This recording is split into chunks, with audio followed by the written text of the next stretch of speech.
All right, good morning. Well, my name is David Cook, and this panel here, I know all of these gentlemen, and just a pleasure to have you guys here. Thank you so much.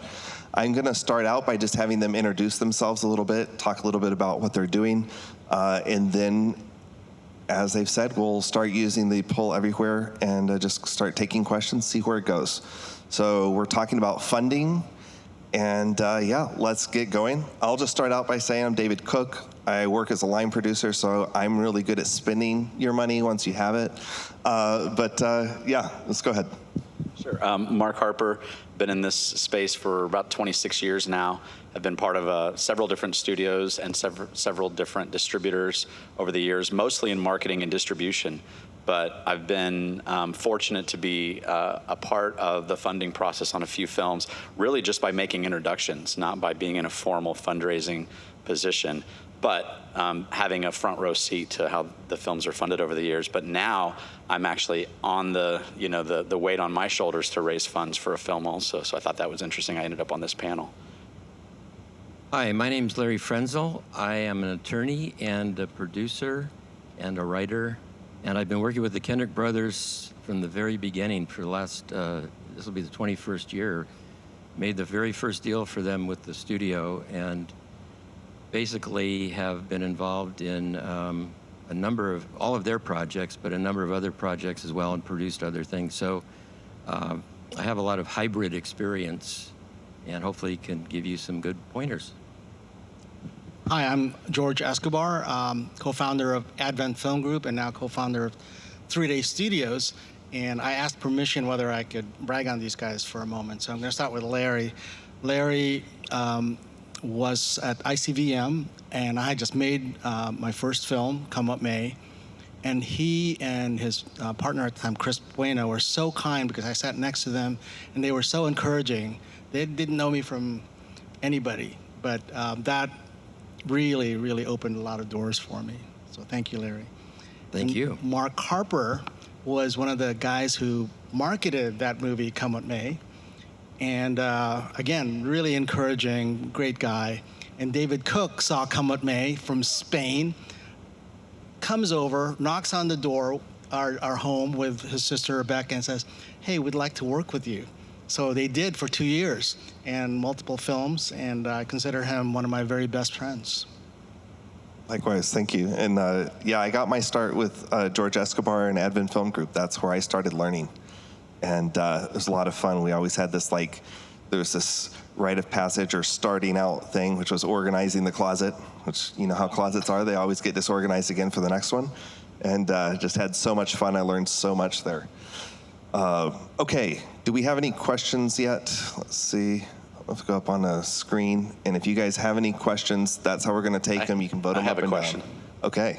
I'd like to just know, just because I like to make sure the experience kind of in the room so that what helps you the most, how many of you have ever funded your own film before?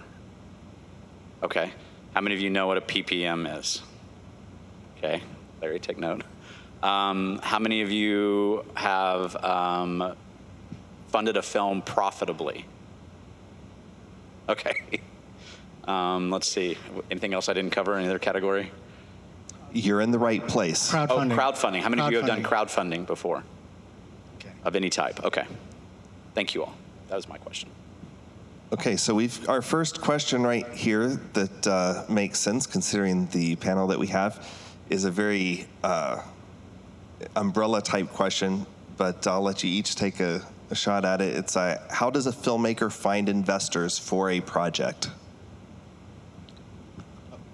Our very first film, Come What May, it comes out of service. If you've been serving your community, your church, other organizations, that's a great source for letting people know what you're doing now, which is what happened with Come What May. We had been serving at our church, Cornerstone Chapel in Leesburg, Virginia, and Homeschool Legal Defense and Patrick Henry College. So when we ventured out, we got 20 investors who all said yes when the odds are 30-1 is what I was told. You know, you talk to 30 accredited investors, you'll find one. How do you know that the Lord wants this project made? When those 20 investors all said yes 1-to-1, which is a miracle. And my wife was so happy. So serve, and that's where you'll find some of your investors. That's good. Oh gosh, there's so many ways to approach this question. I would say one of your very first low-hanging fruit would be friends, family, brothers and sisters in Christ, people in your church, maybe in a ministry. If the film has a particular affinity, a cause, a mission, then who are the ministries that you're closest to that you could knock on the door and say, hey, I'm thinking about making a film about, let's say it's teen suicide prevention. Is that something that you guys engage with and start a dialogue that way? A lot of prayer, talking to a lot of people. If you want to try to raise funds, you're going to need to talk to at least 100 people to find, and then maybe they introduce you to somebody. But those are just some real fast ones that come to my mind. It's not 1-to-1? You just talk to one? And Occasionally it's been one, but it took a few conversations before that one. There are a lot of things going on in the Christian film world that weren't going on when we started 20 years ago, and there are investor groups that you can solicit for projects as well. So that's with the crowdfunding. That's a whole other ballgame, but there are legitimate investor groups that are looking for Christian content. So you need to find those, get some background on who you're dealing with, make sure they're credible, and make sure they do everything correctly for you. So you should have legal counsel as well. That's very, very important on all aspects of funding, but also with respect to your productions. It's really important that you do things correctly, because it's hard to get signatures after the fact on contracts that should have been done before the fact. That last question said investors, but there's also the strategy of donors. And there's really two ways. One is just a straight donation to a nonprofit for the purpose of making the film. You got to make sure that the nonprofit's articles of incorporation account for doing a film like that. The cost of doing the film, if it's large enough, would probably be done through like an LLC, but somebody could still make a donation to, say, a missions organization that's going to get a film funded that's going to advance missions. So I consult with Revelation Media. They do the Animated Pilgrim's Progress and iBible, and we've helped fund the marketing of some films, and there are people that have donated towards those things before.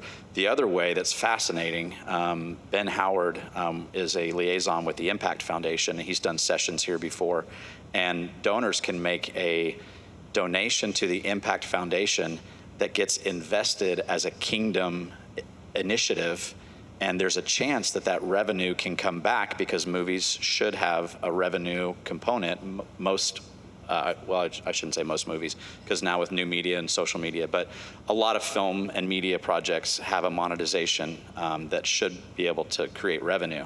And if that's the case, it comes back to that impact fund, they call it, at Impact Foundation, and it doesn't come back to the investor's spending pocket. It stays on the giving side of their balance sheet. But sometimes they want a chance to, hey, I can make a donation, but there's a chance the donation can come back and I can keep putting that into another nonprofit. So there's a few different terms for that. Impact investing is one of the common terms for that. And that's a fascinating new strategy. I can only imagine raised about $1 million through that strategy. And then recently the movie Sound of Hope, the entire budget, production budget, was raised through the Impact Foundation, through donors that were making kingdom investments. So I want to add to what you said there about Film Fund. The flip side of that is that marketing and distribution, because there has to be a way to reach the audience, and there has to be a way for them to see it.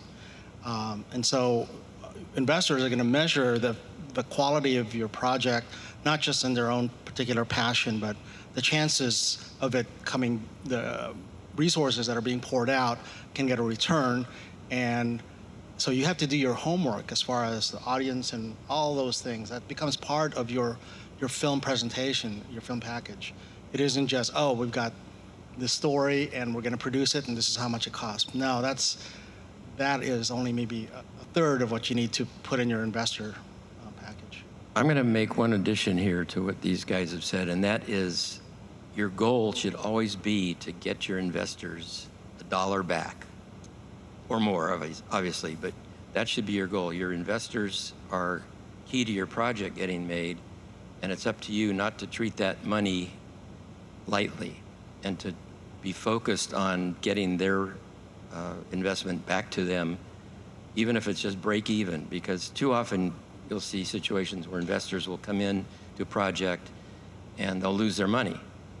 And they've lost it because the filmmakers were not very diligent about the way they handled the film or their finances, or the project just wasn't that good and it wasn't really disclosed to the investors what was going on with the production and all that. So always make it your first priority, get your investors $1 back, and they'll continue to work with you at that point.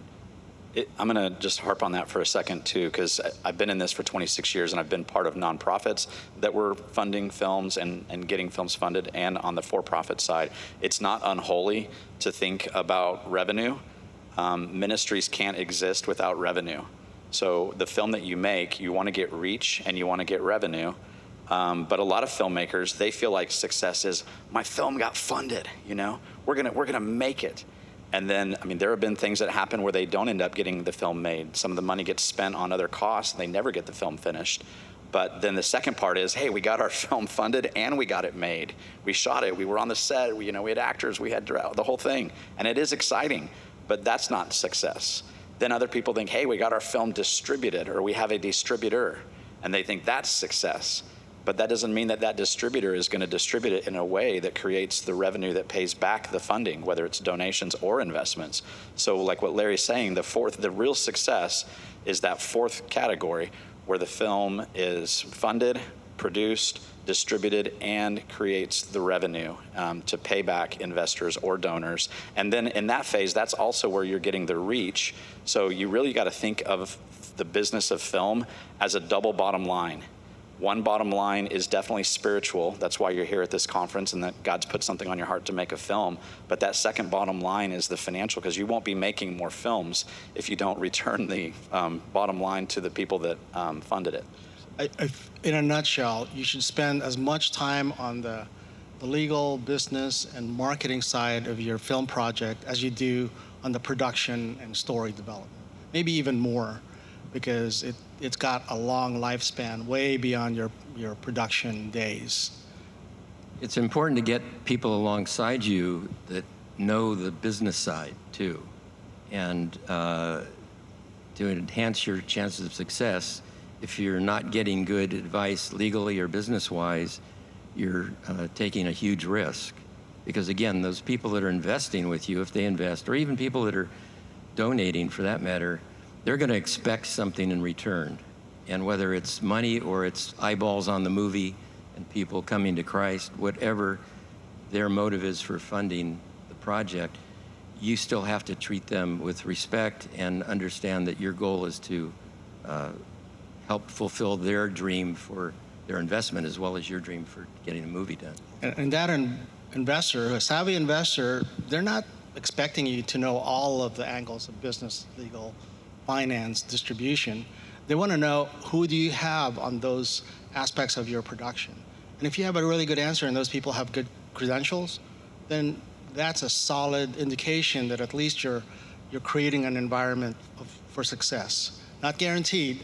The one piece that we often forget, is exhibitor, the exhibition side of. Just because you have a distributor doesn't mean that the expectation of what kind of exhibition or audience experience is actually part of that equation. So you have to think about that too. And that's something you talk with your distributor.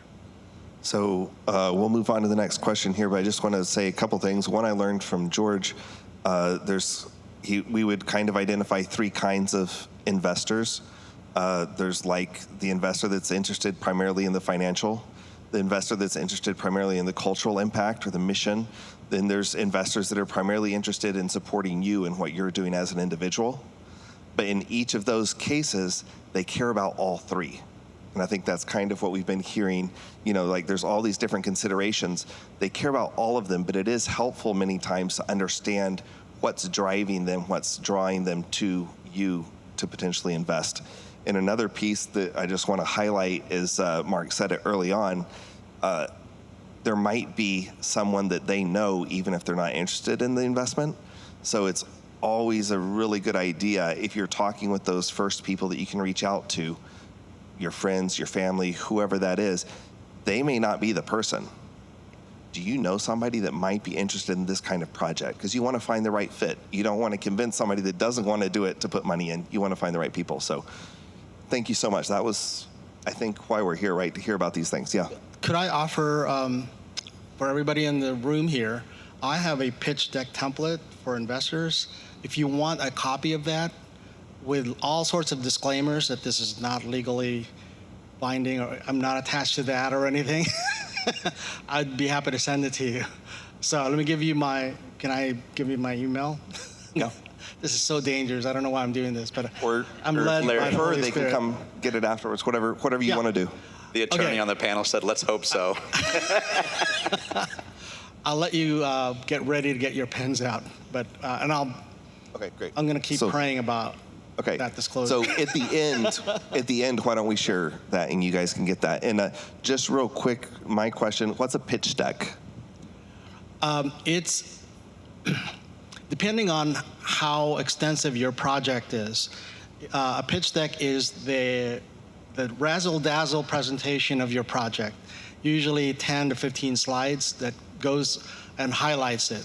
Then they'll say, oh, this is interesting. What's your business plan? And then that progresses even more. So I'm interested in investing. So then you have to give them an investment package, especially if it's a private equity, the PPM, private placement memorandum, which then if they like that, the subscription agreement, the operating agreement, the marketing plan, it's all these things. And then they'll probably say, okay, I'll give you some money. Okay. All right. No, Or they'll say no. Okay. Next question. We've got two that had 6 up and 1 down. Oh, just went away. Okay, well, we'll take this one, and if the other one goes back, we'll take it next. Do you have any tips for someone doing their first feature to find funding? Similar to what we just talked about, is there anything more that comes to mind? Or? Came back. Okay, there it is. It came back. We'll go back to this one. What are the best platforms, if there are any, for finding funding or pitching for feature films? How many of you are familiar with the Angel Guild?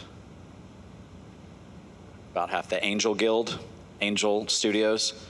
So they have a very successful model that was started with The Chosen, which was equity crowdfunding.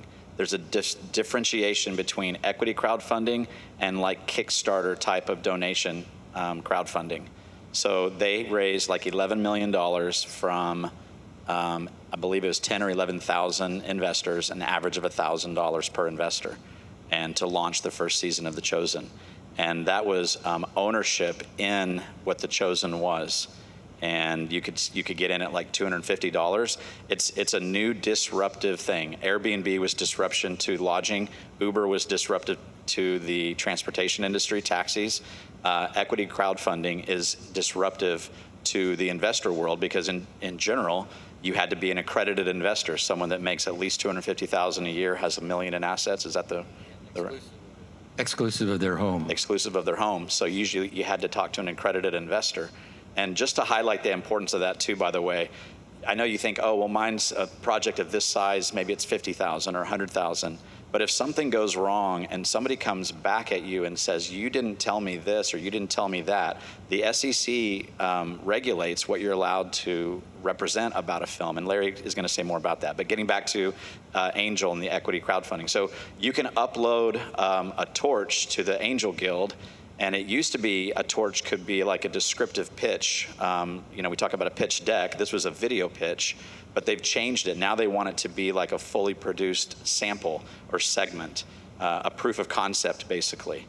And if you can get the fundraising for that, let's say it's $100,000 if you're wanting to make $1 million feature, then you can put that on the Guild, and if it passes and it gets voted up, then Angel will talk with you about distribution. Now, there is another equity crowdfunding platform that emerged that's actually based in Tulsa, where I live, and it was started by a guy named Matt Sherwood. Ben Edwards is the CEO. He bought it, and they did their first equity crowdfunding raise around a film called Green and Gold that released in theaters earlier this year. And they raised about $350,000 in 11 days, took about 20 days to close it all out. They had a $600,000 goal. They raised $353,000. That was used for the marketing budget of the film, which is what's called P&A, which stands for prints and advertising. Back in the day, you'd carry these big film can reels, the film print to the theaters, and those were super expensive. When that was replaced by digital, the theaters would still charge you a digital fee, so it's still called P&A. But that budget that was raised will be paid back, the principal will be paid back, plus a 20% ROI or premium within about 100 days. And Angel has done that 5 times for P&A. The projects are right there on their website. You can go to it and learn more. And I encourage you to put something into one of these investments just to learn the process, just to learn the documents that you're sent, the legal documents. I mean, you're going to get all the disclosures for why they think a movie's going to make a certain amount, who's involved, like how they pitch it. It's valuable just to participate from that standpoint. But Good Works is the name of that company. And come up after and I can give you a website. I don't want to be like I'm partial because it's in Tulsa and I've been helping him. Let me weigh in on some of that. Please. Okay. When I started my company, long ago, decades ago, there weren't pitch decks. People would submit a screenplay and you'd look for a good script, and that would be the starting point. The pitch deck started coming into play several years ago. I have seen scores of pitch decks, and I would say there's maybe a couple of them that were actually legit, in my opinion. The problem is, if you're going to do a pitch deck, make sure your information is correct, and if you're going to do comps for your movie, it's unbelievable how everyone has the same comps for Christian movies. And Explain what a comp is. a comp is a movie that's like the movie you want to make, right? The Passion of the Christ isn't a comp for probably any film that we're doing. But people will say that because it was a successful Christian film. I've seen so many pitch decks that have Passion of the Christ, Fireproof, Chronicles of Narnia, because they were Christian movies. Right, and generally, yeah, so I've seen scores and scores of pitch decks over the years, and they've just recently come into vogue, actually. It's just within the last several years. Whenever I see a pitch deck, the first thing I do is look at the synopsis. And if the synopsis doesn't get me excited, then I don't even bother with the rest of it. Because so many of them are done the exact same way, and they're, in my opinion, misrepresentative often of the facts of what the filmmaker's trying to accomplish and the comps and all of that stuff. So that takes me to the next point, which is representations can kill you. If you make representations that you can't back up, and that often happens in securities offerings, particularly illicit securities offerings, you can get in big trouble. So if you're going to make representations, make sure you get those cleared by your legal counsel or someone who's familiar with securities and familiar with what kind of information to put in your deck and what kind to leave out. Because so many times I run across pitch decks where the people are just inflating everything, making statements and representations that they can't possibly back up. So that does not look credible to your potential investors, for one thing. But if you showed it to your attorney, they would probably tell you, take this out, take that out, don't make that representation. Because you can't. You can't project how much that movie is going to make. You have no idea. You know, you have Hollywood blockbusters now that are out there with $200-300 million budgets, tanking, basically. So if you come along with your little movie and say, okay, this little movie is going to make potentially between X and Y, there's no way you can actually say that. Okay, there's no way to know that. So again, I'm going to just direct you to get good legal counsel that can spot the misrepresentations and sort of cleanse your pitch deck if you're going to use a pitch deck. The other point I want to make about pitch decks, and I've had this discussion with studio execs as well, pitch decks have become a thing just within the last 5-10 years, maybe. Never used to see pitch decks. People would submit screenplays. And so the other problem you see with pitch decks is they'll have actors' faces on them. And these actors are never in a million years going to get in the movie that's being pitched, okay? And so a lot of times they don't even say, well, we want an actor like Russell Crowe, but they'll put Russell Crowe's picture in it. So if you're an investor and you don't know anything about the movie business, which is most investors, they're going to go, oh, this looks like a high-end movie. Russell Crowe's going to be in it. Then they find out later that Russell Crowe was just a sample because they didn't really read the caption underneath that said, we want someone like Russell Crowe. So there's all kinds of ways you can make representations that could get you into trouble down the road. The important thing is that your screenplay that you're pitching is absolutely clean, final, best it can possibly be. Because that's what they're going to be vetting most carefully. And I've had conversations with studio execs, high-level studio execs, and I virtually never send a pitch deck. I will send a screenplay. If they like the screenplay, then we talk about the funding and all of that other stuff, because they get so many pitch decks that are so inflated and flowery and misrepresentative of the information, and they see the same comps. It's always the Passion of the Christ, right? Yeah. So anyway, take care when you're doing a pitch deck, if you're going to do one, make the synopsis really good, because if I get one, that's all I read, basically. If the synopsis is exciting sounding, then maybe I'll ask for more information. But if the rest of the deck is bogus, I don't want to do business with that person because they're not professional. I'm glad that Mark brought up Angel Studios, because what they've created, the disruption, but also the success model is incredible. Spend time at that website. We spent so much time, we meaning my business partner, Dr. Joel Bunkowski, who is the attorney for his only son, and helped to get that whole P&A money raised and all that, which then yielded the theatrical. We love it so much that we launched 3 Day Studios as a fast follower to Angel Studios. And we're now poised to open up, exactly the same thing, that particular model, with some additional things that we're adding to that. So there's going to be more opportunities like Angel Studios and like that other company that you mentioned that could be a potential source. And, again, it's, if I could just say, 3daystudios.com, you could visit it and get all the information that we're doing, building a guild, have a slate of films, putting in our partners as far as our post-production with Kappa, Capernaum Studios, Ribau, and then now we're getting the talent also attached to some of these projects. But that's what you need in order for it to be legitimate. Of course, credits. Is that for feature films? Feature films, yeah. Okay, how many of you are Streaming doing series. feature films like movies? And series, actually. Okay, and then how many are doing like series, episodic, and like new media? So, okay, good to know. So crowdfunding, one other thing, Kickstarter, because this question was about platforms. Revelation Media actually took a concept. We were going to do a short film on the real story of St. Nicholas, and we animated it in Unreal Engine, and we put that opening 8 minutes on, we did a pitch video first and put that on Kickstarter, and we raised about $25,000 to $30,000. Now that sounds like we just did it and hit the button. People think, oh, Kickstarter has a whole bunch of people that give money to things. I just need to get my project on that, and that is not the case at all. You have to beat the drum. You have to talk to a crowd. You have to get them to talk to others. I mean, it's actually a lot of work to go after a crowd, and the donor model is a good model. If you can do that, you don't have to pay back that budget. They'll sign up because they believe in it. You offer rewards, T-shirts at different levels, a studio visit, at a very high level of financial involvement. But and Heart of Man was a film that was funded through donations. I don't know if it was a Kickstarter, but that's very different than someone that's equity crowdfunding. And generally, like let's take The Chosen.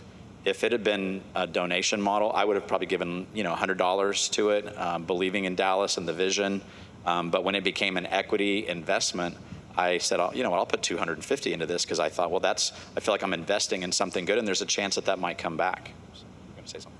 I have another little spin on getting started with funding. A client of mine actually went to the state of Montana, which has a film commission, and they have grants to enable you to do a short version of your film, a proof of concept. In this case, he did the first 10 pages of his screenplay and was given a grant for $50,000 to actually make that proof of concept film for the first 10 minutes from the script.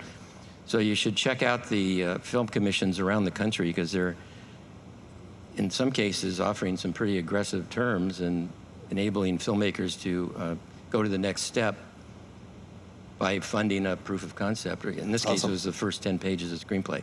So Yeah. worth checking out. Exactly. Quick question. How many of you all are familiar with film incentives in your state? Okay, so that's definitely some homework that you want to do. In Oklahoma, they'll give about 20% rebate of what you spend. Let's say you spend $1 million for the movie, and you can account for all the money that was spent in the state according to their guidelines. Then they'll give you, if you get qualified, they'll give you a check back for $200,000, and that's before you've even gone into distribution. You can stack that if you do music in the state. There are a few other boxes you can check to get the percentage higher. Texas is about to pass a huge incentive with allocating a certain amount of funding. Louisiana, Georgia, I mean, each state is unique. But anyone here going to move to Montana based on what Larry just said?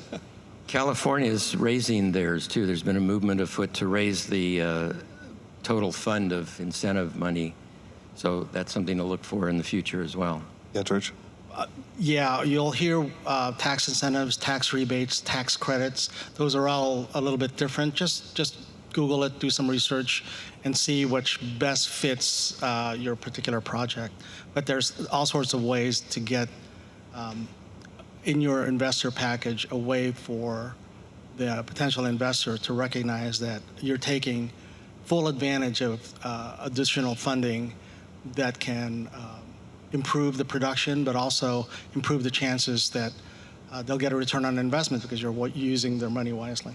One thing I'll add to that, if you do get tax credits, some states give rebates, which is like North Carolina gives cash back based on the budget of your film and how much is spent in North Carolina. The more common way to go is to get tax credits from a state. And tax credits basically can be sold. So let's say you have an incentive for production that's based on around $100,000 back from the state in the form of a tax credit.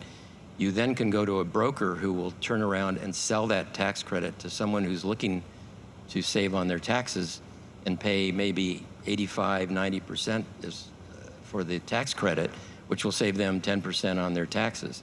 So there's a whole market out there, and there are brokers who do nothing but just handle these incentive tax credit sales for filmmakers. So it's something to keep in mind. All right, well, let's take on this next question. We're kind of talking in the vein of the questions, which is wonderful. So the next question says, tips on talking with possible investors about funding your project. So maybe we can just give like a couple of tips, each of you, like what would come to mind? It really depends on the kind of investor they are, as you said before, but I'm going to be very specific right now because this is what I'm doing, which is both investor crowdfunding, but also talking with accredited investors all in the same package through Regulation A. The investor crowdfunding is under Regulation CF, but Regulation A allows you to do both. And a higher raise, but it's really, really difficult, really, really expensive to do that. You need to have, securities, attorneys, and all that good stuff. But the kind of dialogue that's happening now is once we open that up and let people know in our circle, we've got a lot of interest now from seed round investors. Seed round is where maybe let's say you have a $2 million film and you want to raise it through crowdfunding, equity crowdfunding, but you need money to actually market that to those people. how do you reach, enough people that they'll want to actually invest? Well, the seed round, you explain that that's what you're going to do, and these are the people that are going to be involved, and you might raise about like 150,000. That's probably sufficient for development and marketing, and those folks will get their money back first. Once you make that raise with the higher raise for the next round.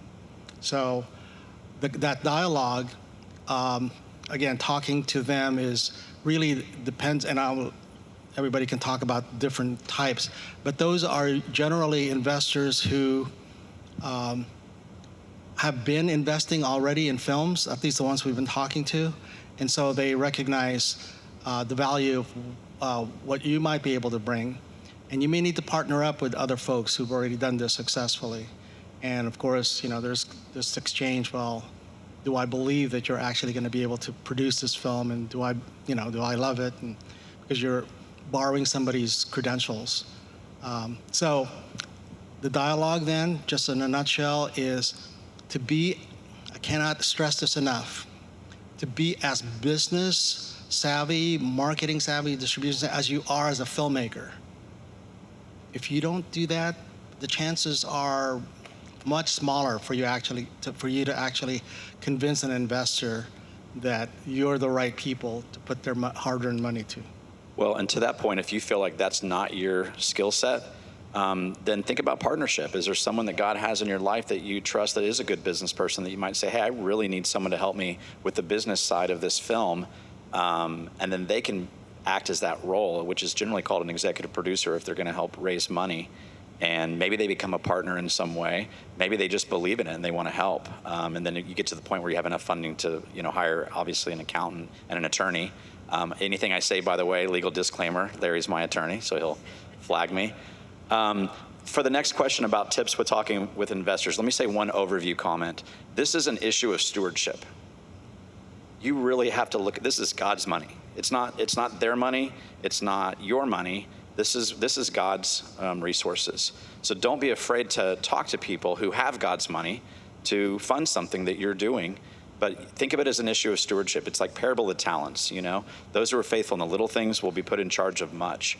So be very realistic. But the other key thing is you have not because you ask not.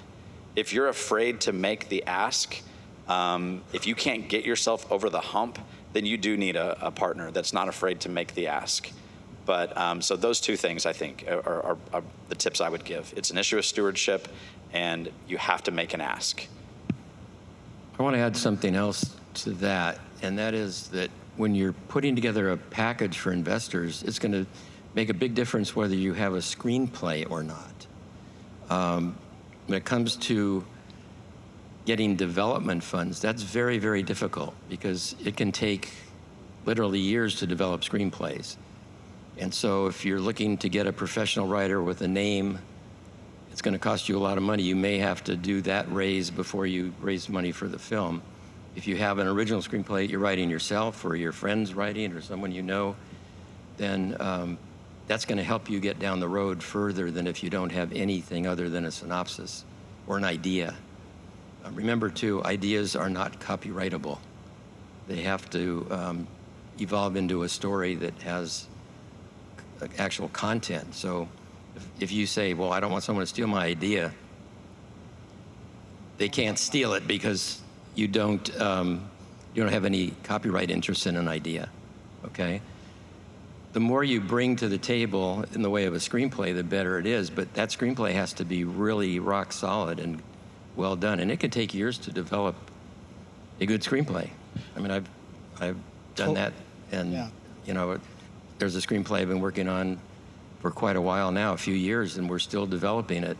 It has to be done very part-time, but the fact is we're not going to put it out there until it's really good and we get good feedback and we get it vetted by people who know screenwriting and can give us good pointers.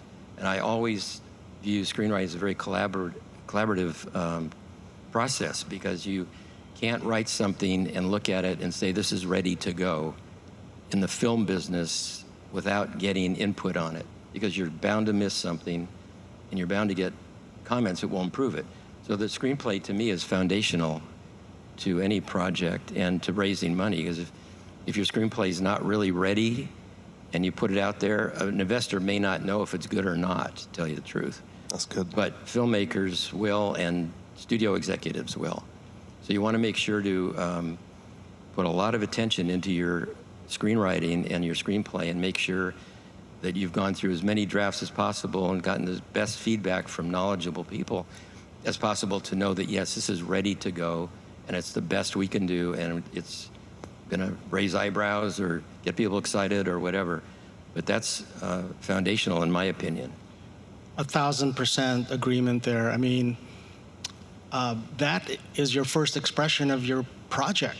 And if it's substandard, then the rest of your product is going to be substandard. Nobody wants that. But if you've got this passion, you've written it, and you've gone through all sorts of drafts, you've taken all the courses, you've gotten notes from, your circle of folks, and somebody, one of us, oh, we really like this. You need to be open to the rewrite for us to then take it to other writers. But if you are so tight with it, then it's going to be a problem. One last tip that's, I think, pretty key. You have to know what an elevator pitch is. If you got in the elevator and it was somebody, let's say it was Stephen Kendrick, and you're going to go down the elevator. Oh, Stephen, man, can I tell you about a film I'm producing? And he might say, oh, sure, go ahead. You've got like 5 minutes to engage him in a conversation, step out of the elevator, and then maybe he's interested enough to hear the rest. So that opening line, like a log line, like I'm doing an episodic series on preventing teen suicide, or whatever that elevator pitch is for you. We are just almost completing a project with the VIT Church, with Revelation Media, and I saw the short film at this festival 3 years ago. And when I went back to the offices, I said, Steve, there's a short film about a church in Korea where their children made a short film about martyrdom and about North Korea and having a heart for taking the gospel to North Korea and China. And Steve was like, I'm in. Like, what do we need to do? And we put up half the funding for that project. The church put up the other half. And so being able to have that elevator pitch, that description of what you're doing in a succinct way, because when you start going into a description and you start going into way too much detail, you've probably been there. You see their eyes just kind of glaze over. They're looking at their watch, they're looking around. Please, please learn to read the room when you're talking to someone, and you'll know if you're kind of burdening them and their time by the way that you're making your pitch, and then learn from that. Okay, next time I need to be a little bit more to the point. You know what? I'm doing a movie for kids. It's animated. It's about the Bible. Does that interest you? Oh yeah, tell me more. But that elevator pitch is a key tip. That's a long elevator. 5 minutes? I thought it was like 30 seconds. Yeah, that's a long ride. No, wow. but I'm saying you get them interested, then you talk to them when they get off the elevator. The elevator plus Yeah. the landing. Yeah. Yeah, let's talk about log lines for a moment, since you brought it up. Log lines are really important, and sometimes it can take hours and hours and days and weeks to develop the right log line for your movie. And a log line, do you know what a log line is, everybody? Okay, it's basically a mini synopsis of what your movie's about. And there's an art form to writing a good log line. But what's interesting is that studio execs and anyone that's going to be interested in your script is going to ask for your log line. And that may be the elevator pitch, Can you articulate the excitement of your project in a 2 or 3 sentence log line? So Can I get an example? Study those. Keep going, but I want to give you this example real quick. Right after Facing the Giants, we were on a conference call with Alex and Steven to hear what the next project was going to be. Alex says, it's a movie about a firefighter who puts out fires for a living, but he can't put out fires in his own marriage. Boom. We were like, oh my gosh. And then he starts reading this book, and I thought he was going to say Purpose Driven Life, but it was called The Love Dare, and they thought that up. So. Oh, good point. Yeah, if you can generate excitement with the log line, then you're step one into the doorway there, and you can at least get heard. There's a lot of material out there on how to do log lines too, so don't underestimate the value of that. And sometimes the Lord does a miracle with log lines. For our first film, Come What May, 2 Patrick Henry College students battle to overturn Roe v. Wade at the National Moot Court Championship. 10 years later, 14 years later, it becomes real because that argument that was used in that was written by Michael Ferris, used it to actually overturn Roe v. Wade. Not all of it, but parts of it. It was like a miracle. I don't know if we're going to be going into sacred ground here, but ChatGPT, AI, it knows the log lines for lots of movies. You can give it an example of a log line for a movie that you love and say, I'm working on a movie about this, and you can be super verbose, and ChatGPT will spit out a log. You say, give me 5 more. Emphasize more of the father-daughter theme, and it will give you these. Think of it as an intern on your staff, okay? Don't look for inspiration from God from ChatGPT, but let it give you some examples that help you get to the final product. It is amazing, actually, and I've done it a lot with a lot of different projects. I'm not a rep for Claude AI, but that's the one I use, in addition to ChatGPT, because they've completely tuned it for writing, especially screenwriting. That's awesome. We're going to move on to this next question. We've already been talking about it.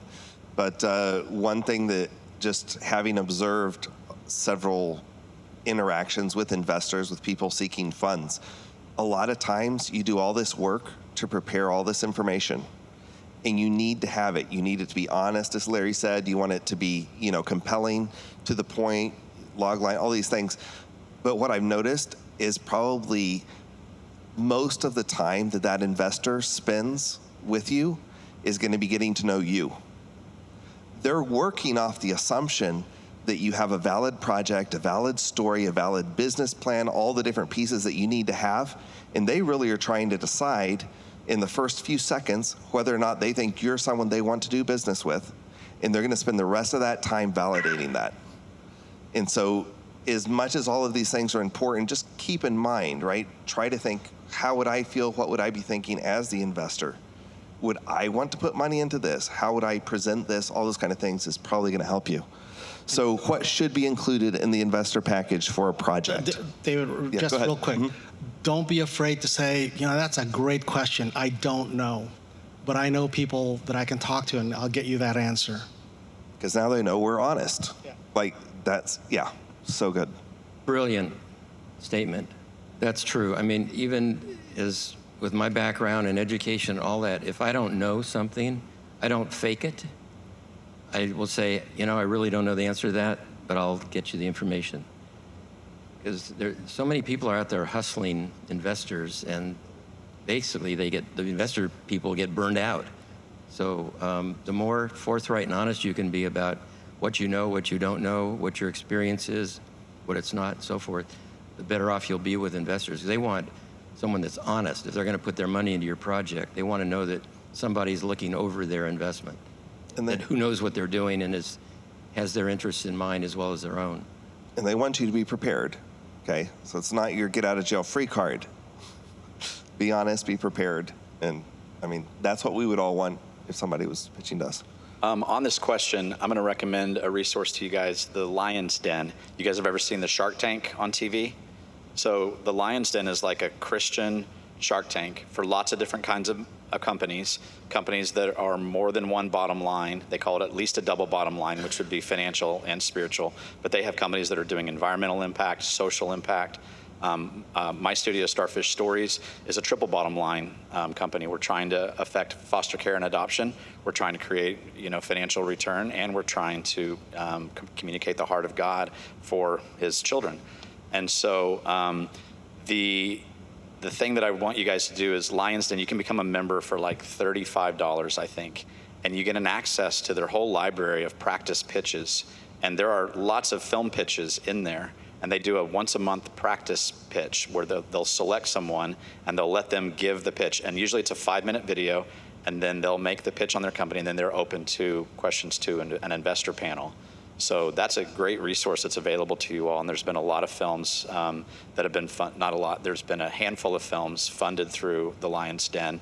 The other thing is these crowdfunding projects. Like WeFunder has 2 really good projects out there right now. One of them is closed, and that was Big Pharma, which used to be on Angel, and that's Ashley Bratcher, who was in Unplanned, and it's a story about some of the sins of the pharmaceutical industry.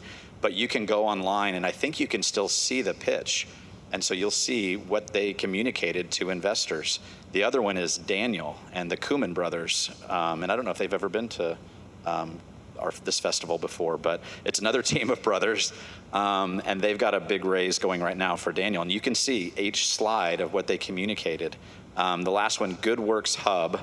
And if you go to invest, you'll see green and gold, and you'll see what each of those sections, George said earlier, 10 to 15 slides, you'll see what information was conveyed for that particular film. And then Angel, and you'll see, and I think all of theirs are closed right now. You can't go in and look at the pitch, but I know on WeFunder and I know on Good Works. And Yeah, Refunder is a great pitch. Yep. Yeah. Just remember that it's not easy.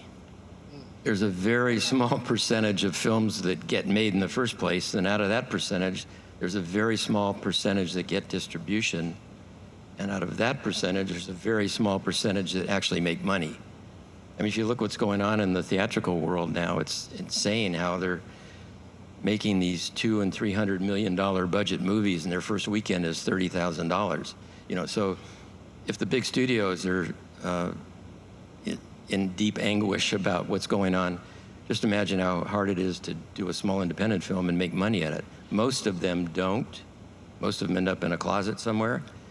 So the odds of success are very small, which is why you have to do everything correctly as you can right up front and build your project in a way that's going to be not only appealing, but a good business proposition as well, where you can find distribution, where you have an audience. And that's another thing I would just like to wrap with on my end, is that know your marketing plan, know who your audience is. The first thing I ask someone when they come in, they say, hey, I have a great idea, and they want to tell me their idea, and I say, well, who's your audience? If you say it's a 4-quadrant movie, I say, thank you, I'll see you later. And you know what a 4-quadrant movie is? Okay, basically it's for everybody. And no movie is for everybody. age is on one axis, male and female on the other. So grandmas down to little boys. Yeah, How many so- here are first-time feature film aspirants or makers? Okay. Second film? Okay.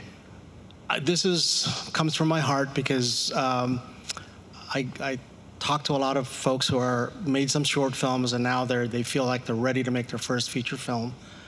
And they have aspirations of multi-million-dollar budgets and all that stuff, but make it so that you can make it.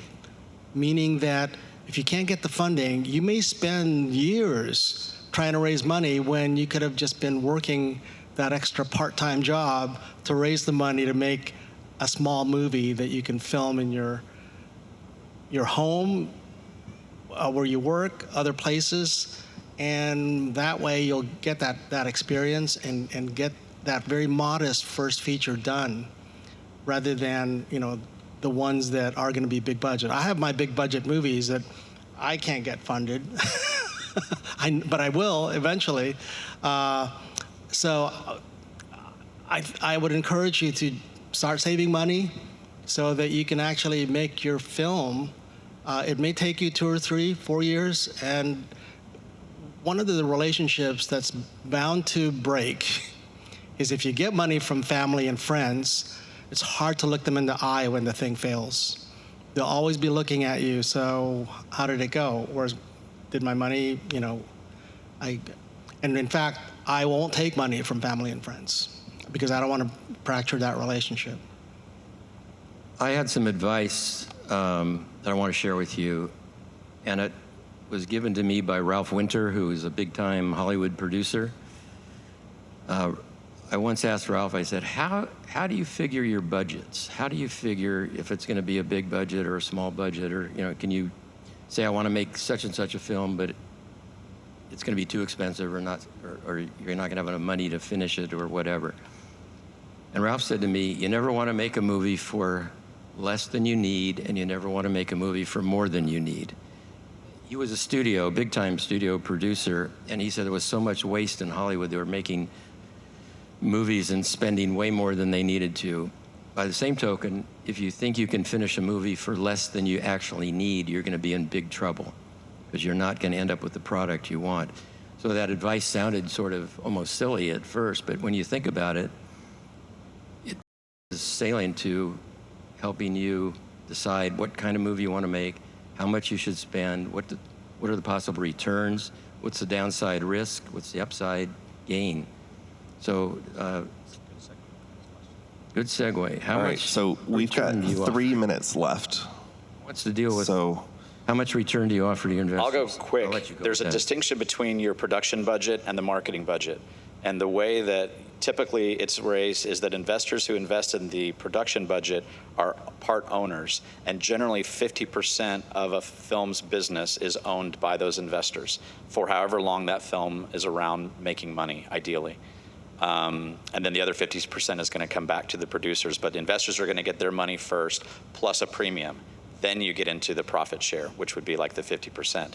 When you're talking about the marketing budget, that's a last in, first out arrangement usually. So they don't get percentage of profits, but they get their money back first. Think of it as a waterfall.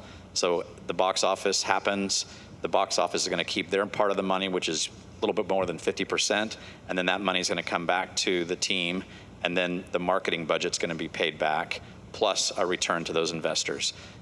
Angel offered theirs at 20%.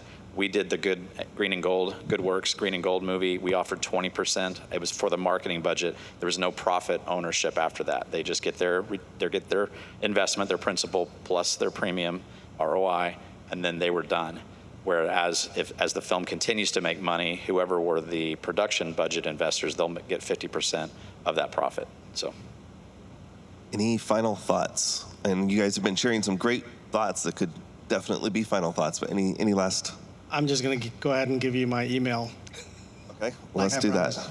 I would just say, don't underestimate the value of legal advice, because the film business is highly legal intensive. And if you get into a situation where you're trying to get distribution, you've really got to know what you're doing. And the other advice is don't go with contracts off the internet.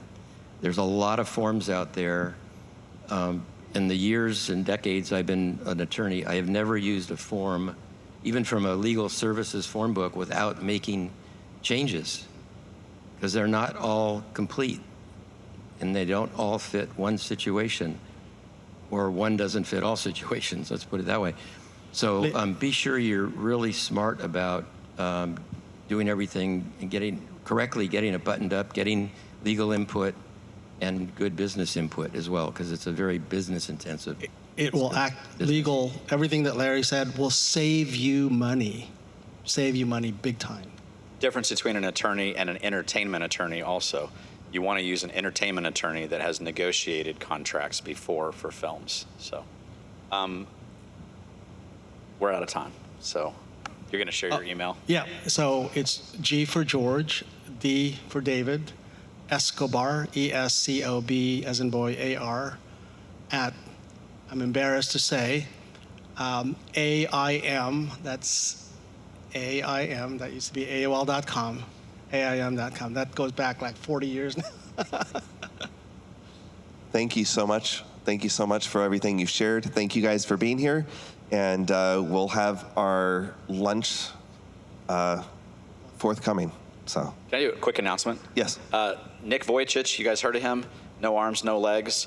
There's going to be a fundraise around his film that's going to come out in the fall, and that'll be on Good Works. And that might be one that you can participate in at a low level just to kind of see how it works, all the different forms. So goodworkshub.com. It's not public yet. You guys get to hear about that first. He made an announcement at NRB 2 weeks ago. And these are three of the best people you could possibly work with and know in the business. Thank you, George. And George as well. All right. Right? Thank you, everyone.